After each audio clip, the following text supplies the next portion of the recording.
Good Morning Business, le pitch. Le pitch, aujourd'hui, nous recevons Grégory Valency, directeur général et cofondateur de Quelqu'un. Bonjour Grégory, bienvenue dans l'émission. Vous avez une minute pour pitcher Quelqu'un. Alors Quelqu'un, c'est une plateforme qui aujourd'hui regroupe plus de 5000 artisans qualifiés et vérifiés sur plus de 80 métiers pour répondre aux attentes de nos artisans et de nos professionnels et particuliers. Cela repose sur deux modèles bien distincts, qui est Quelqu'un, qui est aujourd'hui une application qui sécurise et simplifie la mise en relation avec un particulier et un professionnel et qui, pour tout ce qui est urgence, dépannage, travaux ou rénovation énergétique, et la solution Quelcare, qui est la solution professionnelle, qui est aujourd'hui lauréat de la French AssureTech, qui s'adresse aujourd'hui au réseau d'assurance pour tout ce qui est de la gestion de mesures conservatoires ou de remise en état après sinistre, et qui aujourd'hui s'ouvre au réseau de nos clients retail sur les grandes surfaces pour le bricolage et le jardinage.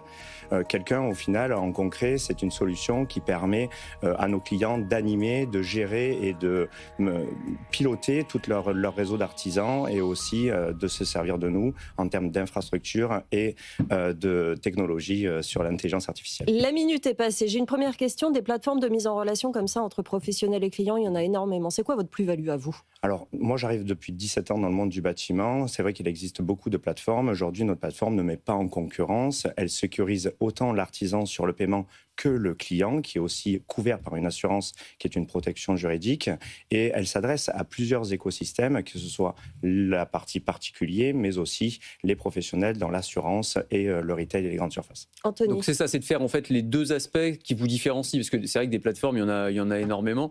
Alors après, vous annoncez 5000 artisans qualifiés et vérifiés. Ça veut dire quoi concrètement ? Comment est-ce que vous les vérifiez ? Parce que ça, c'est un travail, j'imagine, de longue haleine pour pouvoir être sûr que voilà, qu'il n'y a pas de problème et qu'il n'y ait pas de litige à la fin, quoi. Exactement. Alors, on qualifie 3 fois. La première fois, ça va être purement administratif. Bien sûr, on vérifie tout ce qui pourrait être des cabis, des assurances, de la sinistralité et autres. La deuxième chose qu'on qualifie chez nous, c'est comment l'artisan réagit avec la plateforme. Si une fois qu'il y a eu une demande, il va mettre longtemps avant de réagir à un client, ou comment il va interagir aussi avec notre service client.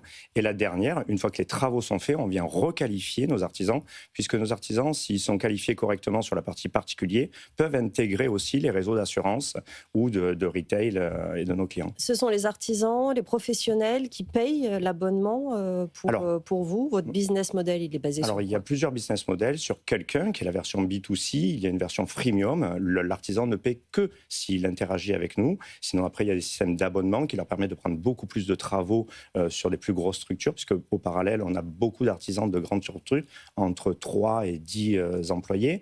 Et sinon, sur la partie assurance, c'est l'artisan qui porte sur une demande qui a été faite les 29 € de la remise du dossier et 10% sur la partie du devis. L'un des dangers pour les plateformes dans le rapport qu'ils ont avec le client, c'est ce qu'on appelle la désintermédiation, c'est-à-dire le fait que, en gros, une fois que vous avez été mis en relation avec un artisan, il vient faire un chantier chez vous, et ensuite, le client s'arrange avec l'artisan pour court-circuiter la plateforme, pour éviter les frais. Comment vous évitez ce risque-là pour votre plateforme ? Alors, sur la partie particulier, il faut savoir que, comme je l'ai dit, nos clients sont garantis par une protection juridique. Donc, ils n'ont pas d'intérêt spécialement de après repasser par l'artisan d'une autre manière, puisque sur la plateforme, on permet aux clients de mettre leur artisan en favori, donc de pouvoir les redéclencher derrière directement pour que justement, ils n'aient pas à passer comme ça.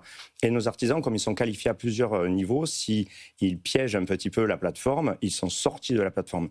Contrairement à beaucoup d'autres plateformes, on n'a pas besoin d'avoir énormément d'artisans. Nous, on a besoin des artisans qualifiés et qui répondent continuellement. C'est une appli qui a été lancée il y a 1 an et demi. Il y a 80 métiers à peu près, c'est ça, qui sont présentés sur la plateforme. Vous êtes financé comment ? Alors, on a fait une première levée de fonds avec de la Love Money. Ensuite, on a fait un bridge. Et en ce moment, on est en pleine ouverture de la deuxième levée, justement pour accélérer au niveau national, puisqu'on a quand même accompagné plus de 10 200 clients déjà. Ça ne cesse de progresser. Donc, on arrive à ce moment un peu de scaler le processus. C'est quoi les secteurs et les métiers qui sont les plus demandés statistiquement dans une plateforme comme ça ? Alors après, tous les métiers qu'on connaît tous, plomberie, électricien, menuiserie, les 8 métiers de cœur. Mais paradoxalement, on a aussi des couturiers, on a eu des demandes pour travailler le cuir, la poterie. Donc vraiment, on parle de l'artisanat et non pas que de l'artisanat du bâtiment. Et le gros du business pour vous, là où ça va être le plus intéressant financièrement, est-ce que c'est sur la partie grand public ou est-ce que c'est sur le pivot que vous avez réalisé vers l'assurance où on imagine que les débouchés sont aussi considérables sur de l'après-sinistre où on va pouvoir envoyer des artisans Exactement. Là, on est rentré énormément dans la partie assurance, puisqu'on est rentré chez AXA, Abeille, Monceau Assurance et d'autres assurances déjà. Donc ça, c'est vraiment le gros du flux qui va arriver. Mais l'ambition de la plateforme, c'est vraiment de devenir le réflexe français du monde du bâtiment, comme l'a pu l'être pour Docteur, pour les Doctolib ou pour les taxis Uber. Et nous, on veut l'être pour sécuriser la mise en relation, pareil pour la partie particulière. Grosse ambition pour la plateforme. Vous venez de Montpellier. Oui. Et qu'est-ce qui vous a donné envie de faire une plateforme comme ça? Alors, je suis moi-même dans l'artisan depuis 17 ans. Je porte cette image et je la porte fièrement. Et c'est vrai que depuis 17 ans, je ne comprenais pas pourquoi encore, malgré les plateformes qui existent au demeurant par dizaines, quand on dit carreleur, quand on dit ébéniste, il n'y avait pas un réflexe en France, comme ont pu le faire ces grandes plateformes, comme on les a citées. Et pourquoi nous, les artisans, on n'avait pas le droit ou un endroit où l'offre et la demande se retrouvent par sécurisation. Et c'est ce que j'ai voulu relever comme challenge. Et aujourd'hui, on en est très fiers. Voilà, c'est fait. Ça s'appelle Quelqu'un pour le B2C et Quelcare, du coup, pour le B2B, la partie assurance. Merci beaucoup, Grégory Valency, d'être venu ce matin dans le pitch.